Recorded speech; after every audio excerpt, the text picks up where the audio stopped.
Hi friends, ಈ video ಅಲ್ಲಿ ನೋಡೋಣ ಹೇಗೆ ನೀವು ಫುಡ್ ಲೈಸೆನ್ಸ್ ಸ್ಟೇಟಸ್ ಚೆಕ್ ಮಾಡ್ತೀರಾ.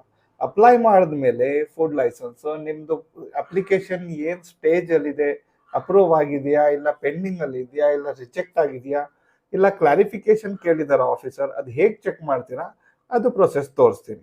ಸೊ ಇಲ್ಲಿ ನಾವು ಓಪನ್ ಮಾಡ್ಕೊಂಡಿದ್ದೀವಿ foscos.fasai.gov.in. ಇದು ಫಸಾಯ್ದು ಫುಡ್ ಲೈಸೆನ್ಸ್ದು ವೆಬ್ಸೈಟ್ ಇದು. ಸೊ ಇಲ್ಲಿ ನಿಮ್ದು ಅಪ್ಲಿಕೇಶನ್ ಸ್ಟೇಟಸ್ ಚೆಕ್ ಮಾಡೋಕ್ಕೆ ಟ್ರ್ಯಾಕ್ ಅಪ್ಲಿಕೇಶನ್ ಮೇಲೆ ಕ್ಲಿಕ್ ಮಾಡ್ತೀರಾ.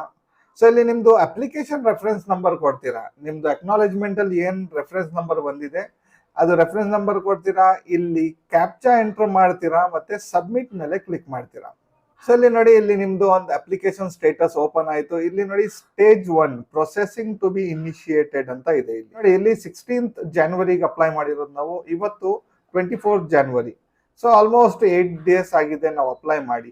ಸೊ ಇನ್ನು ಪ್ರೊಸೆಸಿಂಗ್ ಅಲ್ಲೇ ಇದೆ. ಓಕೆ, ಇಲ್ಲಿ ಏನಾದ್ರು ನಿಮ್ದು ಆಫೀಸರ್ ಏನಾದ್ರು ಅಪ್ರೂವ್ ಮಾಡಿದ್ರೆ ಇಲ್ಲಿ ಅಪ್ರೂವ್ ಅಂತ ತೋರಿಸಿರುತ್ತೆ. ಇಲ್ಲ ಏನಾದ್ರು ಡಾಕ್ಯುಮೆಂಟ್ಸ್ ಏನಾದ್ರು ಕೇಳಿದ್ರೆ ರಿವರ್ಟೆಡ್ ಅಂತ ಹೇಳ್ಬಿಟ್ಟು ಇಲ್ಲಿ ಬರ್ದಿರುತ್ತೆ. ಓಕೆ, ಇಲ್ಲಿ ಪ್ರೊಸೆಸಿಂಗ್ ಜಾಗದಲ್ಲಿ ರಿವರ್ಟೆಡ್ ಟು FPO ಅಂತ ಹೇಳ್ಬಿಟ್ಟು ಬರುತ್ತೆ. ಸೊ ಫ್ರೆಂಡ್ಸ್, ಈ ವಿಡಿಯೋ ಅಲ್ಲಿ ಇಷ್ಟೇ. ನೀವು ಹೇಗೆ ಚೆಕ್ ಮಾಡ್ತೀರಾ ಅಪ್ಲಿಕೇಶನ್ ಸ್ಟೇಟಸ್ ಅದನ್ನ ತೋರಿಸಿದೀನಿ. ನೆಕ್ಸ್ಟ್ ನಿಮಗೆ ಹೇಗೆ ನೀವು ಅದು ಏನಾದರೂ ರಿವರ್ಟೆಡ್ ಆಗಿದ್ರೆ ಹೇಗೆ ನೀವು ರಿವರ್ಟೆಡ್ಗೆ ರಿಪ್ಲೈ ಮಾಡ್ತೀರಾ ಅದು ತೋರಿಸ್ತೀನಿ.